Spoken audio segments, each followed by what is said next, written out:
What is up, everybody? Welcome to the Right Contempt podcast, where the contempt is always right.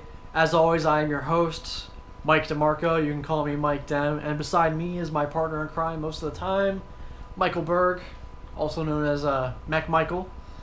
We're here shooting this for you because we felt like we owed you an explanation. Right now, you're watching Kingdom Hearts 2.1 and 2.2, and we messed up. Kingdom Hearts 2.1, we lost the audio recording of us talking, or the podcast.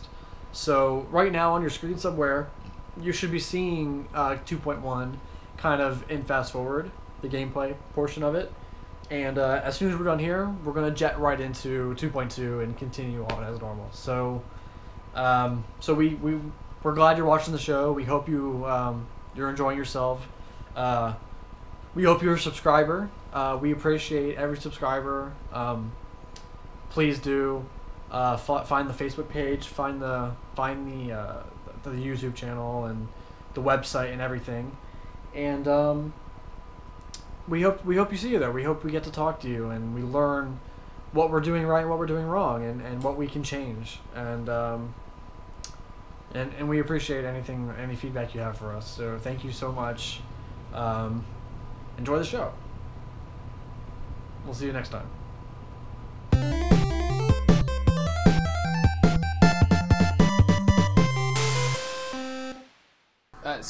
I guess I'm just having issues accepting that fate. I mean, it doesn't bother me because, like, you know, I took a photo of the panorama. It was cool. Fine. Nah. But, like, that was their coolest thing, so it's weird that they had to get rid of that. Now, I love that they're taking... I mean, who the heck wouldn't want to explore all of the different lands in Epcot? I mean, that makes so much sense. You mean the countries or, like, the Disneylands? The Disney countries. Like, yes. the lore countries. Like, imagine... And the thing is most of the Disney countries are based on real places, ones. So they can they can feed in that history. Like, China can become, like, a Mulan version of China, but the China stuff is still there. Yeah. And if they add, like, an Egypt land, it could be Agrabah. Yeah. But it's still Egypt. Oh my god, that'd be so sick. It's still Egypt. It's gonna take 50 years to have that happen, though. Yeah. Damn it. That'd be so sick. I would love to do that. What is this minigame? This is, God. We're traveling from planet to planet. Oh, this hurts. Yeah, this is not good. It's like a shitty version of Star Fox. Yes, it's a very shitty version of Star Fox. Here's things that turn me off immediately. Rail shooter, lasers that are full of shit. Like, look at those lasers. Those aren't anything. Like, oh god, you're just in a 3D block. Ah. See, you can see. I'm not trying to defend it. Why does this exist? I'm trying to say, but you can build your own ship, and you can make better lasers and missiles, and you can boost to go faster, and it's not good. It's not good. It's really Look bad. at this. Look at what's on the screen right now. Nothing. Psychedelics, little toy ship, some scores on the other side. I don't understand. Things that have shot, I assume. Yeah, I'm just gonna get rid of those. Gummi ship with money, I assume. Listen, again, I'm sitting here watching this, so I don't know why you're doing this. Why are there planets now? Alright. I'm gonna do this. I'm gonna do the show description. Yeah. Here we go. Here we go. Here's what I understand. Kid with crazy hair has a girlfriend and a friend who has white hair and doesn't like him, and so they race, and then he makes them feel bad, so they don't get to go on the ship. But then when they try to go on the ship, the darkness comes and steals away all of their friends and transports them into Wacky Land. Wacky Land has Disney characters, because that makes sense. Disney characters have showed up because they had their world destroyed in some cataclysm. Let's see, and now we're in space? I guess if I have to... Space. I am a college-educated man, and if I understand how we got here, I'm going to say it as follows. Merlin is messing with some minds right now, and suddenly he's like, yo, you guys want to borrow my super cool spaceship? It runs on magic, just like everything else here. I just don't understand why, like, we left the real world, which was supposed to be the town where we beat up everybody in the island, with our wooden stick, to go into fake reality world, and now in fake reality world there are multiple planets? Yeah, the real world that we were in, the island place, that was just a planet, technically, in this whole Disney galaxy. Okay, so they didn't actually leave the reality that we're all conscious in. Right. I don't like that. You think the game has to belong somewhere in our reality? Well, I mean, because that gives me a good anchor. I mean, look at Sora. Does he look like he's from our world? Well, we talked about his feet last time. Yeah. Exactly. God, I'm late. I kick those people. Listen, pet peeve for a minute. British people in stupid BBC shows actually are spending a lot of time telling people, come on, let's go, come on. Like, if you listen to them, they don't just say it once. They say it enough times where you want to hit them in the jaw. And I hate people like that. I'll tell you a story about what happened for my high school graduation, alright? And nothing changes, because I still do this to this day. I don't show up on time for anything. It's like a huge character flaw. That is true. You never show up on time for anything. Because, to me, everything is negotiable. So it's like, hey, I'm 5 minutes late. Do you care? No. Okay. Done. Like, I have no fear over that. And yet some people are just like, I can't be late. And I've never been that person. So, what do I do? I'm that person. I'm never late for anything. I am perpetually 10 to 15 minutes early for anything that I'm supposed to be to. And that's an industry thing for me. Like, I guess we're going to finally talk about ourselves a little bit and introduce ourselves. I'm a film student, or soon to not be a film student. Right. Last day of class. Last day of class tomorrow. Yeah, but I'm a filmmaker. So, you know, a common saying for us as filmmakers is, oh God, if you're early, you're on Cinderella. time. If you're on time, you're late, and if you're late, you're fired. Which is bullshit. So, all right, not in the film industry. Listen here, okay? If you're on time, when you read that literally, that means you're on time. So if on time is 10 minutes earlier... Hold on. Fine! But you worked in an industry that you're gonna know this exactly. When you first come into work, what do? When you first get to work, read your email, maybe hit up the bathroom. Yeah. Hit up the kitchen. Yeah. Get a bagel. All true so far. Get some coffee. That's not film industry. If the day starts at 5 o'clock in the morning, you start shooting at 5. Oh, wow. So you do not get it there at 5 and then go get coffee, hit the bathroom. You have to have that shit done before it's time to shoot. Well, then it's just... fine. Alright, that makes sense. Because Nathan, he's our buddy, he's in the military, and he actually takes it one step further. He's like, if you're early, you're late. If you're if you're early, or if you're early for being early, you're on time. And that just bugs the crap out of me because, again, it's like, everything is relative, alright? Somebody can show up on set and be late and no one's going to say anything to them. Maybe it's the director. Maybe it's the executive producer. Yeah. Well, if it's true for one person, it's damn sure true for everyone else. No, it's not. Not on a fucking film set. that PA shows up 10 minutes late and they're fired. The director shows up 2 hours late. So they'll figure out what to do. I know as a human, as a professional, I need to be on time. So my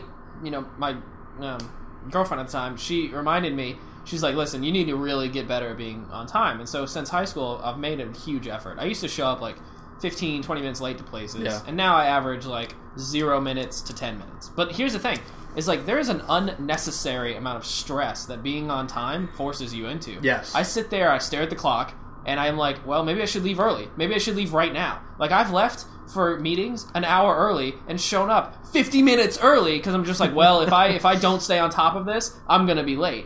And that just sucks. It does suck. I completely agree with you. Well, for instance, look at me and film school. I literally live around the corner from my film school. Yeah. It is like 2 minutes away with no traffic. But but God help you if there's traffic. But if I have class at 9 o'clock and I leave at 9:50 or 8:50, I won't get to class until 9:30. Like, it's that bad. Yeah.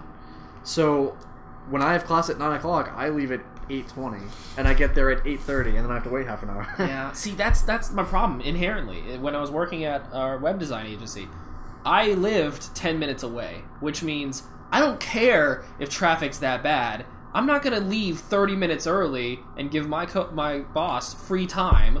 So I was like, listen, I can either be 30 minutes early or I can be 5 minutes late. And you know what that tells me? I'm going to be 5 minutes late. Yeah. Because it just makes sense logically. Like, 5 minutes. You've been watching this video for 10. You don't care about 5 minutes. It's nothing. That's enough time to go to the bathroom and sit back down. So, like, the way I look at it is as follows. And, you know, I've had this discussion with Johnny. I worked for Design Zillas for 4.5 years. He would call me in every 6 months or so and be like, "Listen, I need you to be on time. We've had this discussion. Why are you incapable of being on time?" And my response was always the same: "I'm going to make it happen. I'm going to be on time. I'm going to work this out." But then human nature takes over after 2 or 3 weeks, and I'm late for every single day ever again. Yep. Here's the problem: nobody likes having to deal with that situation, so he doesn't want to have to yell at me all the time. So what it came down to was, as long as I provided more value while I'm there, you're not going to yell at me for being late, because I'm going to stay an extra 2 hours, but I might be 5 minutes late. So you want to be stickler about 5 minutes? You don't get my extra 2 hours. Everything is a negotiation in that. Yes. So this whole filmmaking set thing, I guess I'm destined to be a director, because otherwise I'm not working for a film project. No, you just have to be a producer so that you don't even have to be on set. Ah, cool. Right. Let's get back to this, I suppose. Kingdom I've Hearts. always hated that queen bitch. She's just Queen of Hearts. She's just the kind of person that just reminds me of people I don't even like. See, I wonder though. I'm pretty smart, but I'm not a super well-read person. I've never read Alice in Wonderland, so I wonder how much the Disney version has infected. Bring me evidence of Alice's innocence. What the hey, actual look! queen's like. Our stupid cinematic doesn't correlate with reality of the level design. Where did all the extra dudes go? Real big annoyance of mine. Yeah, here's the thing. I don't know if you saw Marsh's review of The Holy Mountain or had heard of what that is, but it's basically a psychedelic movie acid trip weirdness, and pretty much falls in line with Naked Lunch, the book. Okay. If you've ever heard of that. I've heard of it, yeah. Alice in Wonderland, it's interesting because it's weird. And because it's weird, I don't feel like reading it. Yeah. I have no desire to read about what the process was for naming this crazy-ass cat that we're seeing on screen right now. I don't understand. Like, why did I go here first?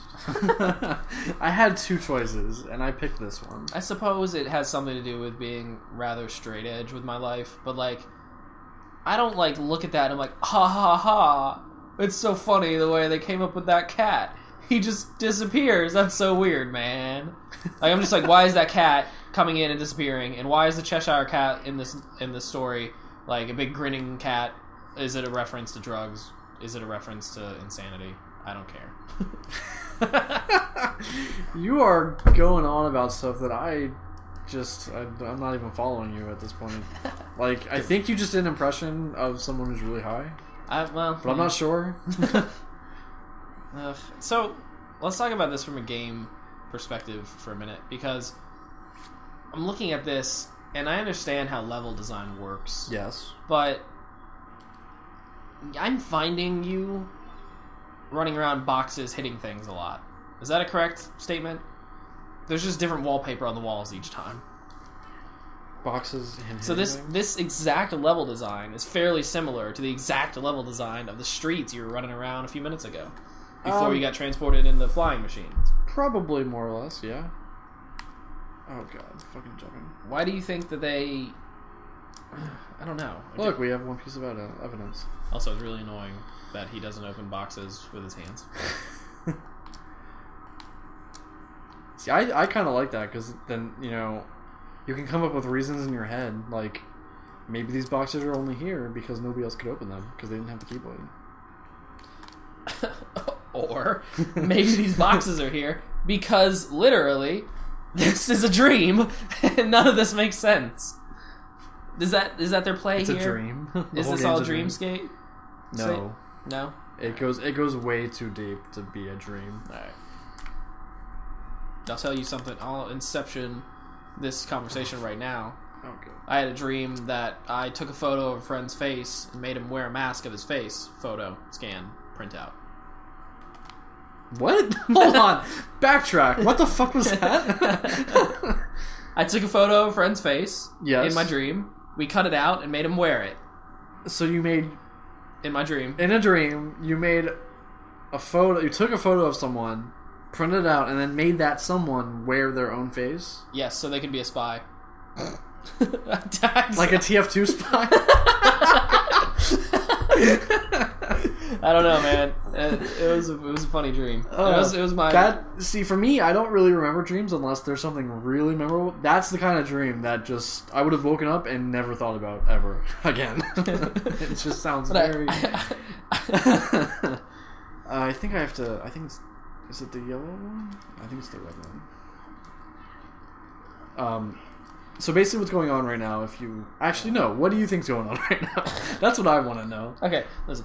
I recently, over Thanksgiving or Christmas break, watched... I don't have break. What am I talking about? I watched the Tim Burton Cinderella movie with Johnny Depp. So I know a little bit more about the lore than I would necessarily 6 months ago. So here's what I think's going on. You found yourself in Alice in Wonderland, and you're playing the Alice in Wonderland story, and you were drinking all those stupid potions that made you grow and shrink, which again, when I was watching the movie, was like, why are we doing this? She grew, so here's exactly what happens. She drinks a potion, she shrinks, she picks something up, she drinks the big potion, she grows, and then eventually she comes back to normal size and leaves the room. Like, it was just all for nothing. Like hitting that tree. What the hell? Stop. The tree's talking to you now? Yeah, the point is, apparently, you're gonna go do what Cinderella did herself. Yeah, Cinderella's not correct, is it? Why are you shrinking again? Because I did the stuff I needed to do. Oh, you were big? I was big, so I could crunch this thing, so I could put that up. But is this, like, fun? Is this fun right now? Literally what we're doing right now, talking about this game and making fun of it, yes, it's fun. The game itself? If I wrote this down on paper, would it sound fun? Open the door. Grow in size. Like if you read Pick up the apple. Shrink in size. Open 3 boxes. Like, go in a hole in a wall that's clearly not even modeled, it's just a texture. Like, fall back into the center room. I don't know what it is. These games bug me out. Get out of my way. Or maybe I'm just being... Oh, you just killed that guy! Yep. You just threw him off the ledge! Fuck him. Here's what I mean. Oh, alright, we've got 3 out of 4 evidences right now. So we can go... we can save Alice! We can go and save Alice, or we can look for the last piece of evidence to make sure that she's innocent. So we're gambling with her life? Blizzard. Yeah. What are the chances of us getting her innocent with only 3? I believe there are 5. Like, when you go to do the trial, the queen adds 1. So right now, it would be 3 out of 5. We'll win this. But if we get all 4, we can be 4 out of 5. So the idea is, do we want to rush through this, or do we want to go and get the last piece? Well, we obviously want to rush through this. Okay. But my question is, like, what happens if she's found guilty? Nothing. Nothing? Oh, great. So can we just skip this whole chapter? Actually... 3 out of 5 is great. I'm trying to remember what we get for getting all the evidence. Do you realize that if I could drive a motorcycle at full speed, jump off it, and have a 3 out of 5 chance of coming away completely unscathed, I'm pretty much going to choose that. Really? That's good odds. I think it's good odds. It's not great odds. That's better than 50%. That's pretty good odds. I don't know. Are you looking for Gidgets and Gazmos again? Gidgets and Gazmos? What's that? I thought you were supposed to go prove her innocence right now. Yeah. Why are you back here? I want more stuff. Oh God! You already got Blizzard or whatever, aren't you? Like. But I feel like you get something else, and I can't remember. Wouldn't it be really funny if like they found her guilty and then the queen's like, but we have to keep the narrative going. Here, take her anyway. That's kind of what happened. That's what's supposed to happen. Like, that's not what happens if she gets found guilty or whatever. God, can you imagine if it was Game of Thrones? Just like, well, off with her head. Dead. Technically, that is kind of how the queen is, but of course, this isn't Game of Thrones. Not in this case. Different shit happens. I gotta give... nicely done. I gotta give Game of Thrones credit. Like, no one is safe. Nobody is safe. I appreciate that. Yes. It'd be like if Alex Vance died in Half-Life 2. It'd be like, well, shit. But I guess this game's not messing around. At the same time, though, when it comes to no one is safe, I feel like, in Game of Thrones specifically, I feel like it's not necessarily because nobody is safe. I feel like it's because George does not want people ahead of him in his story. Interesting. So when people get ahead of him, he's like, "Well, fuck it, I'm changing it." You think Jon Snow's the hero? Fuck it. Respect that. Well, don't say that. Don't say that. That's a year ago. I haven't even watched that far. I've watched all the episodes. He's still a hero. What are you talking about? Never mind. You're like, actually, I've read the most recent books. I've heard things.